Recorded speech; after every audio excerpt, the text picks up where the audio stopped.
Brother ইসলাম, আমি আপনাদেরকে বলেছিলাম যে আবু জেহেল মারা গেছে, কিন্তু তার রোহানি সন্তান এখনো বেঁচে রয়েছে। তবে ইন্ডিয়াতে এখনো পর্যন্ত স্বীকার করেনি, বাংলাদেশ থেকে একজন স্বীকার করে। আপনি যে আবু জেহেলকে কাফের বলেন, আপনি যে আবু তালেবকে কাফের বলেন, আপনি যে আবু জেহেলকে কাফেরদের সর্দার বলেন, তারাও কিন্তু আমার আপনার মতো মুসলমান ছিল। আপনি বিশ্বাস করেন আর না করেন। এরা কারা? কারা এরা? কোথায় থেকে এসেছে এরা?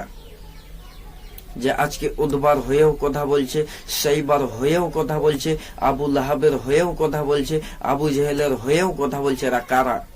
এসেছে কোথায় থেকে? আমি আপনাদেরকে বলেছিলাম না যে আবু জেহেল মারা গেছে, আবু লাহাব মারা গেছে, উদ্বা মারা গেছে, ইয়াজিদ মারা গেছে, সাইবা মারা গেছে, কিন্তু তার যারা রোহানি সন্তান এখনো বেঁচে রয়েছে। জি বারাদার, এখনো বেঁচে রয়েছে। বাংলাদেশে সেই যে রয়েছে কাজ্জাব বিন ইহুদি, সেই কাজ্জাব বিন ইবলিসের সন্তান আজকে এইভাবে করে এত বড় কথা বলে দিল। এখনো পর্যন্ত আপনারা ঘুমিয়ে আছেন? চোখ থেকে চশমা সরান, আপনারা দেখেন। আপনাদের সকলের সামনে এইভাবে করে বলে যাচ্ছে যে আবু জেহেলকে কাফের বলা যাবে না, উদ্বাকে কাফের বলা যাবে না, সাইবাকে কাফের বলা যাবে না, আবু লাহাবকে কাফের বলা যাবে না। এরা কারা বলেন? আরে যে কাফির তাকে কাফির বলো, সমস্যা কোথায়? কাফিরকে কাফির বলো,